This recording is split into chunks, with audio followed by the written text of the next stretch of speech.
Halo, ini adalah Samsung Note 10 yang kurang lebih udah aku pakai sekitar 2 tahun. Aku beli di tahun 2021 kemarin, 2 tahun yang lalu, di harga 6.700.000 ya. Terus sekarang aku iseng cek harga di marketplace, harganya dia udah di kepala 4, sekitar 4,5 juta, 4,4 sekitar itu ya. Jadi di video kali ini aku bakal share pengalamanku selama memakai si Note 10 ini, hidup bersama dia kurang lebih 2 tahun. Untuk desain, kalau desain sih jelas ini masih lumayan unik ya, ini masih lumayan elegan buat di tahun-tahun sekarang ini, di era gempuran HP yang begitu banyak desain yang keren. Bagian atas masih ngotak, ala-ala HP yang trennya zaman sekarang, udah banyak juga yang ngikutin HP kotak. Bagian bawah juga masih kotak, walaupun bagian samping jelas ini nggak ngotak, malah dia tipis banget, soalnya bagian layar dia melengkung di sisi-sisinya, jadi bagian frame jelas dibuat tipis buat mengakomodasi bagian layarnya yang tumpe-tumpe sampai ke bagian samping. Ini masih elegan banget di era gempuran HP zaman sekarang yang desainnya udah pada keren-keren, apalagi desain boxy gini ya. Dia unik desainnya karena boxy, emang jarang HP-HP yang boxy. Emang di Note series itu pada boxy, mirip seperti yang ada di HP Sony. Jelas kalau desain menurutku ini masih keren, mulai dari bawah, atas, samping, belakang, depan, keren. Walaupun desain keren, tapi gimana untuk build quality-nya? Untuk build quality, wah ini sih ya, emang solid dia. Emang solid, digenggam pun terasa mewah lah, karena frame metal. Wajar aja, dia ini mantan flagship di tahun 2019. Tapi ada cerita menarik, cerita pahit di bagian backdoor. Di bagian backdoornya ini dia kemarin sempet copot, dia lepas bagian frame ini, bukan framenya ya, tapi bagian backdoor yang menyatu sama framenya ini. Dia kemarin sempet copot, bener-bener copot. Awalnya aku rasain cuman ada yang renggang, aku biarin aja lah ya, cuma renggang gini, biarin aja. Tapi beberapa minggu kemudian dia tiba-tiba copot, padahal nggak pernah jatuh, nggak pernah juga kebentur, jatuh goblok, ataupun nggak ada sama sekali ya benturan fisik gitu. Terus ya udah aku bawa ke service center Samsung, bawa ke sana ya, diperbaiki di sana, dan oke, dia kembali udah rapat lagi. Tapi setelah digunain sekitar 3 bulan 4 bulan dia renggang lagi. Aku ini nggak tahu kenapa, apa karena memang panas yang berlebihan dipakai sama HP ini. Aku akui HP-nya emang panas. Kalau misalnya dibikin aktivitas harian, jangankan yang berat-berat, cuma buka beberapa aplikasi aja ya, buka sosmed, YouTube, IG buat sambil nonton juga di Facebook, scroll komentar gitu kan. Sesekali buka kamera, dia buka kamera sekitar 10 menit aja, 5 menit aja, dia udah anget. Dan angetnya itu bukan anget lumayan, kerasa panasnya. Entah memang karena ini kan kaca, secara otomatis pasti panas. Aku udah ngeliat di beberapa kolom komentar, rata-rata HP Samsung emang layarnya, bagian backdoornya dia emang mudah renggang. Kebanyakan dari user A50, A50s, bahkan yang terbaru ini A52s juga banyak mengalami body renggang. Terus masalah yang kedua, tetap di build quality, dia di bagian tombol powernya kemarin copot, bener-bener copot. Sekali lagi, HP-nya nggak pernah jatuh, kebentur juga nggak pernah. Tiba-tiba aja bagian tombol power dia ini copot. Sekeras apa sih aku mencet tombol power sampai bisa copot kayak gitu? Apa emang mungkin karena usia HP-nya udah tua? Apa iya? Banyak HP-HP ku yang usianya udah 2 tahun, 3 tahun, bahkan ada yang 4 tahun tapi nggak sampai mengalami hal seperti itu ya. Kalau kalian tahu silahkan kalian share di kolom komentar, apa kira-kira penyebabnya. Selanjutnya di display layarnya. Ini GG banget sih. Kalian nggak usah pertanyakan kalau masalah dalam dunia perlayaran. Kalau ke brand yang satu ini jelas-jelas Dynamic AMOLED ya, dia bukan AMOLED biasa. Ini pertama kalinya Dynamic AMOLED dipakai sama si Samsung, yaitu di Galaxy Note 10 ini dan Note. Jelas kalau urusan brightness mau dipakai di luar ruangan ya, dia masih bener-bener bisa banget buat diandalkan, nggak bakal kalah sama sinar matahari yang terik. Untuk speaker gimana? Speakernya ini jelas stereo karena ini flagship, walaupun mantanku banyak yang bilang kalau Note 10 ini masih kalah speakernya kalau dibandingin sama seri sebelumnya S10. Ya memang sama-sama di seri 10, cuman banyak yang bilang S10 series dia speakernya lebih nendang lagi. Tapi overall selama pemakaian Note 10 ini, asal nggak dibandingin sama si S10, ya bener-bener oke untuk speakernya.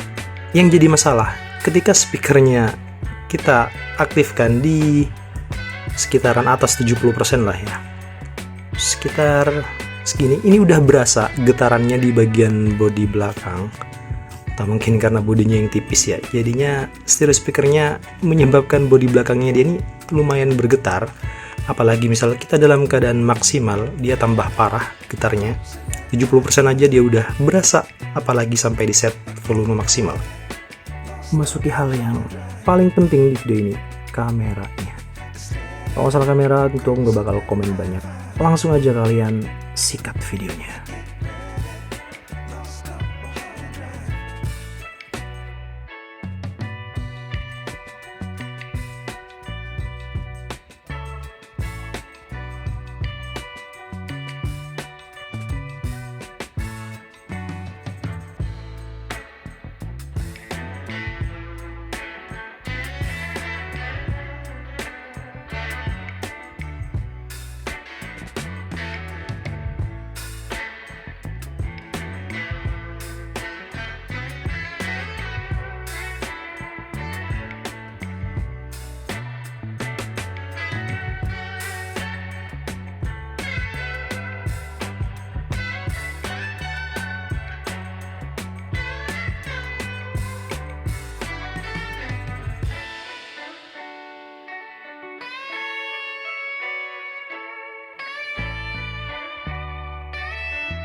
Kotor ya, kurang bersih gitu.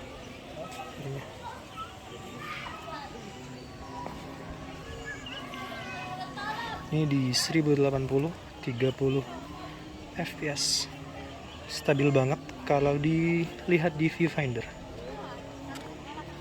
Oh, di sini dingin banget ya.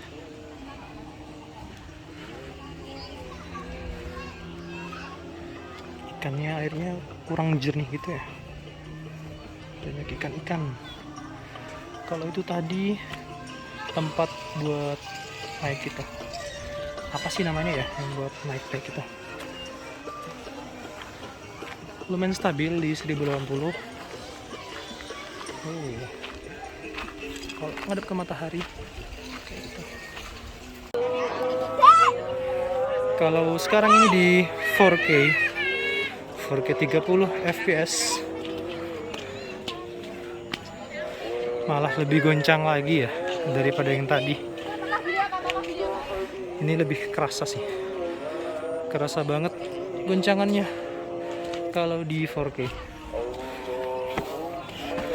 Ada yang jual cilok, segala cilok masuk tempat wisata. Dia lewatnya di mana ya? Sawah-sawah semua. Oke, kalau 4K dibuat lari gimana?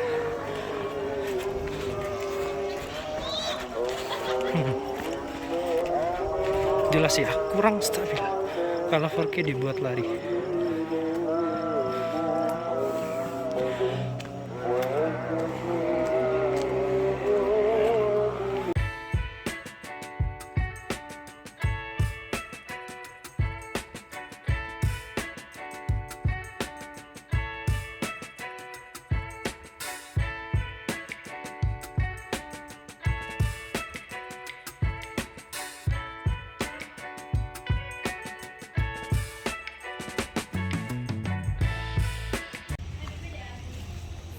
Ya, jadi adalah contoh perekaman dari Note 10 di Full HD 30 fps saja di malam hari. Ini kondisinya mirip-mirip ya sama di aslinya. Kalau kita lihat di viewfindernya, nggak terlalu gelap, nggak terlalu terang juga, cahayanya pas-pasan aja, tapi semacam ada flare-nya gitu ya. Nih, kalau diarahin langsung ke sinar lampu tuh. Kalau misalnya malam biasanya fokusnya jelek. Coba kalau misalnya fokus malam, nggak bakal bisa ya, soalnya kan objeknya hitam. Loh, dari tadi ngeliatin apa lu? Oke, Full HD 30 kalau dibuat lari gimana? Kayak gini. Ini tangan berusaha buat stabil ya. Nggak terlalu kenceng larinya, lari tipis-tipis aja. Oke, kita balik. Malu banyak orang. Kira-kira seperti itu. Oke, build quality udah, display udah, speaker udah, kamera udah. Sekarang masuk yang penting kedua, baterainya. Nah, untuk baterai ini dia emang lumayan parah sih kalau dibuat tahun-tahun sekarang, dimana era gempuran HP pada 5000 mAh semua. Sedangkan dia masih 3500 aja. Seharga gorengan enggak tuh. Pokoknya dibuat seharian kalau kalian intensitasnya tinggi, apalagi kalian seorang gamer ya. Wah, ini baterai sih nggak bakal cocok buat kalian gamer-gamer hardcore gitulah. Bener-bener baterainya nggak bakal cocok buat kalian. Dipakein seharian aja tanpa bermain game, dia nggak bakal cukup. Minimal 2 kali charging lah ya. Dia aja nggak dia apapain ya, kita diemin aja semalaman. Ditinggal kemarin aku coba di baterai di 50%, nggak dia apapain, cuma ditinggal tidur aja. Dia berkurang sekitar 10-11%. Ya, tapi dengan catatan datanya hidup. Tapi dia nggak buka apps, aplikasi apapun di belakang layar, bener-bener nggak ada. Itu kan udah jelas bahwa emang HP ini udah nggak bisa lagi ya, udah nggak bisa tertolong lagi bagian baterainya. Kalau misal aku bandingin sama si A80 kemarin, dia cuma berkurang di 3-4%, ditinggal semalaman. Emang karena bodinya yang kecil, otomatis baterai juga kecil. Ditambah dengan charging speed yang nggak cepet-cepet amat di 25 watt ya. Secara Samsung emang nggak pernah sih bikin sampai puluhan bahkan sampai ratusan watt, dia nggak pernah. 25 watt dibuat ngisi 3500 mAh. Ku cobain biasanya dari 20% ku cas sampai penuh cuma sekitar 50-an aja, 50-an menit. Kalau dari 0 bisa 1 jam lebih sedikit. Sekian itu aja pengalamanku bersama si Note 10 ini. Ya, lumayan menyenangkan walaupun bikin kesel. Kenapa backdoornya harus seperti itu? Share pengalaman cerita kalian juga bersama si Note 10 ini di kolom komentar. Bye bye.